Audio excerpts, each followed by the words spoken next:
Epic Universe is coming, and it's time to gauge our hype.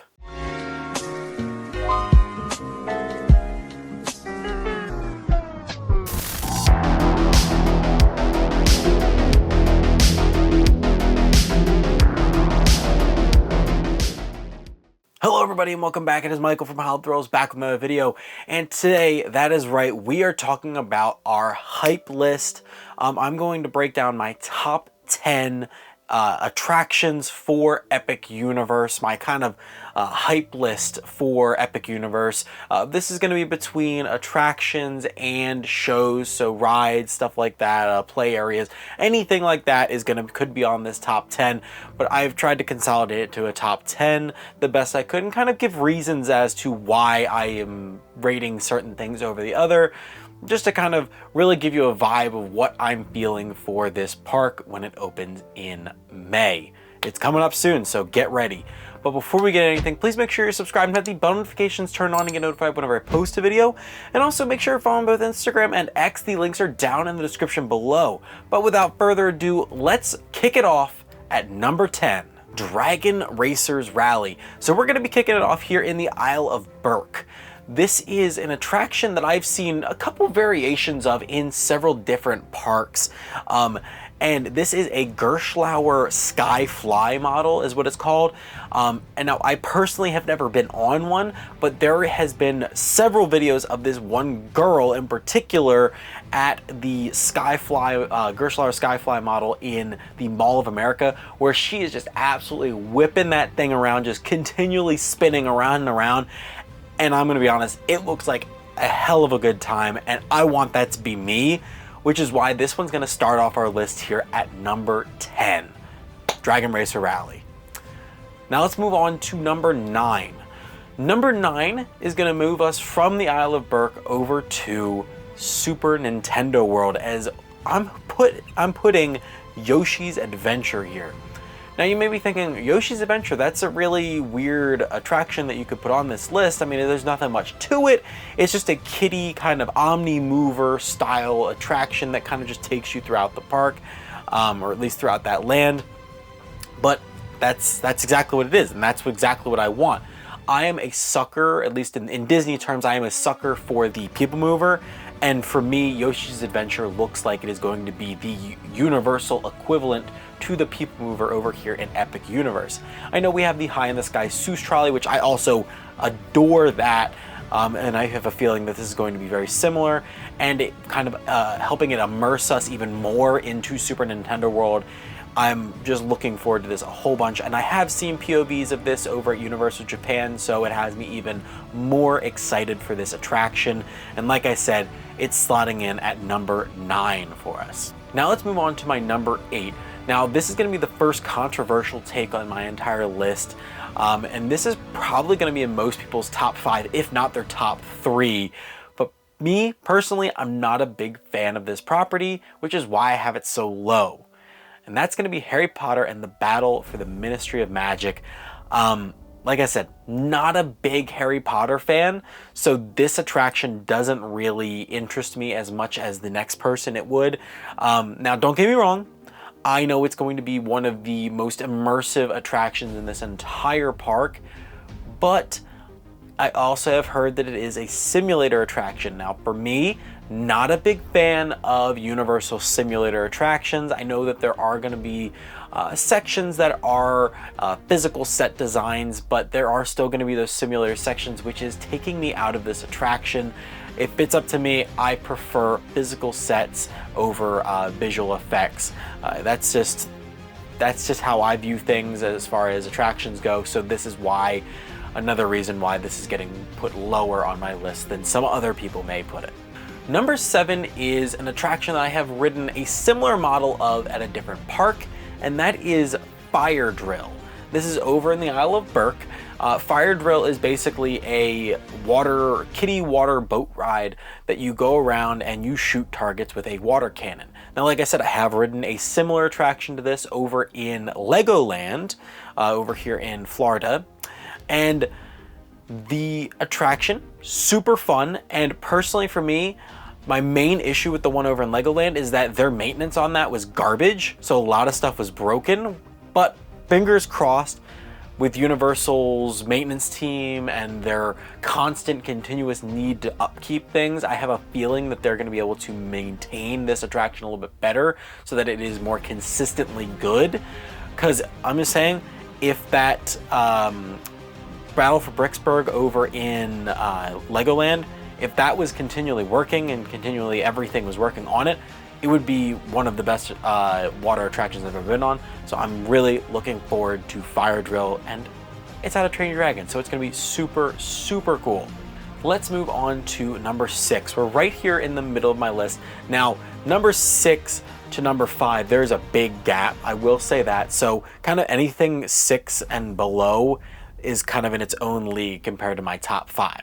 But number 6 for me is going to be Minecart Madness over in Donkey Kong Country in Super Nintendo World.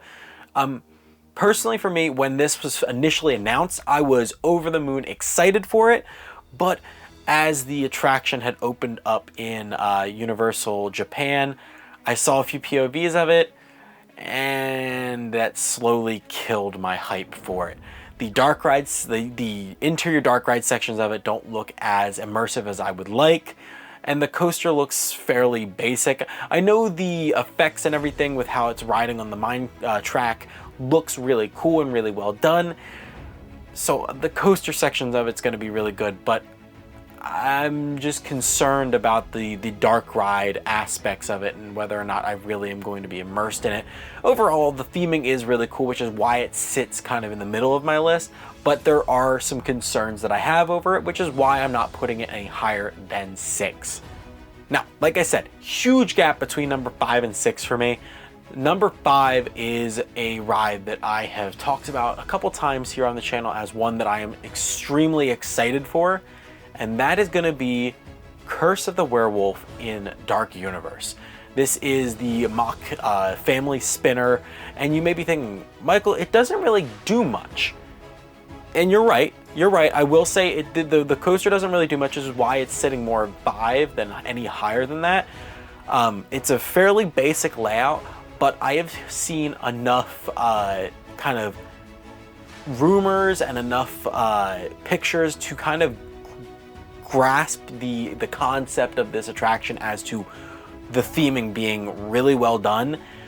And I'm going to tell you this right now, as soon as I get a night ride on this, it's over. It's wraps. I am so excited for the possible projections that are going on the safety netting around it.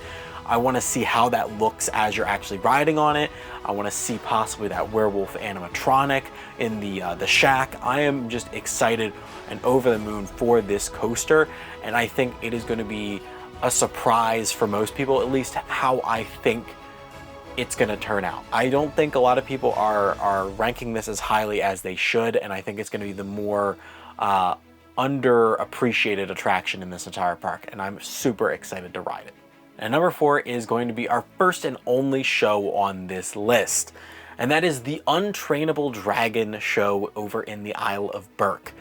Now, I have seen many clips of the original version of this show over in Universal Beijing, and it looks extremely immersive. It looks amazing. The puppets look awesome. The costumes look great. The set design looks fantastic. And if this is even a fraction of as good as that, I think everyone's in for a really good treat. And I love a good, nice sit-down show. It allows you to kind of take a break from the sun and the fun outside and get a nice bit of puff of AC. And if the show's good, that's a plus. And honestly, if it's even half as good as the Bourne Stuntacular, which is one of my new favorite shows in any theme park, I think we're in for a real treat. But I think it'll give the Bourne Stuntacular a run for its money as being the best show on property, and I'm super excited to finally see it here over in the States. Let's move on to our top 3. Our top 3, this one, number 3 was close to breaking the top 2, but number 1 and number 2 were kind of neck and neck the entire time as to which ones I want to go over the next. But let's start off at number 3. Number 3 has slowly been creeping up my list over the last couple of days as we have been getting more and more details with team member previews coming out. Number 3 for me is going to be Hiccups Wing Gliders over in the Isle of Burke. Now, the reason I say that this has kind of jumped up in my rankings, as we have heard reviews from team member previews, is that originally I was just looking at this and I was like, the layout looks phenomenal. I like that it goes under the bridge. I like that it has water effects. I like the immersion of the coaster and how it fits in the landscape. And for me, I'm a sucker for a good coaster that works in the landscape of the area that it's in.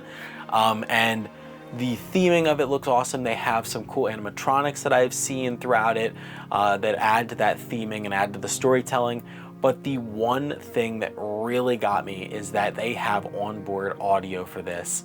And I think it's Test Flight is the onboard audio for this coaster, as well as a couple other audio tracks from the How to Train Your Dragon films. And I can just imagine, like, picturing it as I'm on this coaster, just hearing that audio, hearing that beautiful score, flying through that water, getting the little mist on my face. It's just, it gives me chills. It really does. And for that, it makes me extremely excited to ride this coaster. And I honestly think it is probably going to be one of the better family style coasters here in the state of Florida, if it ends up being even a quarter of as good as I am anticipating it being. So it is, like I said, super high up on my list, and the more information that comes out about it makes me even more excited. But now let's move on to our top two. Like I said, these ones were neck and neck. I've heard a lot of good things about both, but one of them has to go at number one, not one of them has to go at number two. So let's talk about number two first. That is Monsters Unchained, the Frankenstein Experiment. Yes, gasp, shock, everyone's up in arms. I'm a horror fan through and through, don't get me wrong. But there's another thing on this list that I'm more excited for. I think that this dark ride is going to be one of the greatest dark rides of all time. It looks extremely immersive. The animatronics look so realistic, so fantastic, from at least the stuff that we've gotten so far with this. I'm not entirely sure as far as like the ride vehicles and how they react and everything, and as far as there being any sort of simulation aspects of it, as far as like screens, or if it's mostly going to be legitimate physical sets, which if it is all physical sets, then bow down, I'm there for it, which is the main reason why I really like Rise of the Resistance, because it's a lot of physical sets. So if this has a lot of those physical sets, I'm here for it. I will say though, another thing that I'm interested in with this is the Phantom of the Opera section. As you all know, huge fan of Phantom of the Opera here, and I'm excited to see that organ that they have for the Phantom with the synchronized music, with the flames coming out of the pipes. It is going to be a sight to behold, in my opinion. I am so excited for this attraction. I am so excited for all the attractions here, but I had to put this in number two because there is just one ride that I've heard over and over and over again is extremely good and could rival the coaster landscape here in the state of Florida. So number one for me is going to be Stardust Racers. That is right, the mock multi-launch coaster. It is interesting. It's a dueling coaster. People have said if this ride is dueling, it is rivaling Iron Gwazi, it is rivaling Velocicoaster, it is rivaling any coaster here in the state of Florida, which is high praise for the state of Florida for coasters. Now, I have heard things regarding it being too intense. For me, that's never really going to be an issue. I have yet to run into a coaster that I viewed as being too intense. So for me, more intensity, the better. I'm here for it. I want this thing to absolutely whip me around. I want my butt to be out of the seat the entire time. I want this to be like I am riding on the back of a bull, or in this case, the back of a comet, just getting flung around the galaxy. And this is another coaster that I am super excited to possibly get a night ride on in a couple months when we finally get out there. It is going to be a sight to behold, and I am so excited for Stardust Racers, which is why I have it at number one. But that is my list. Thank you for listening to my long list and my long explanations of everything.